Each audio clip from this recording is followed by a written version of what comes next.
দুটি জিনিস মানুষকে সবচাইতে বেশি আল্লাহর জান্নাতে প্রবেশ করাবে।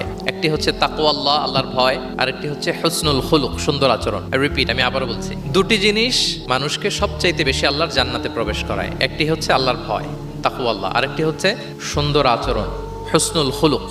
এখানে বলা হয়নি যে নামাজ মানুষকে বেশি জান্নাতে প্রবেশ করাবে, রোজা প্রবেশ করাবে, যাকাত করাবে, হজ করাবে, এমন কিছু বলা হয়েছে না, বরং সুন্দর আচরণ মানুষকে বেশি জান্নাতে প্রবেশ করায়। আমরা অনেক সময় ইসলামের এই এসেন্সটা ধরতে পারি না। দেখবেন যে খুব নামাজি কিন্তু খিটখিটে মেজাজের লোক, খুব নামাজি স্ত্রীর সাথে খারাপ আচরণ করে, খুব আল্লাহওয়ালা প্রতিবেশীর সাথে ঝগড়া ঝাঁটি, খুব নামাজি মানুষ কলিগের সাথে সম্পর্ক ভালো নাই। এরকম লোক আমাদের সমাজে আছে না নাই বলেন? তার মানে ইসলামের যে ট্রু এসেন্স এটা ধরতে পারে নাই।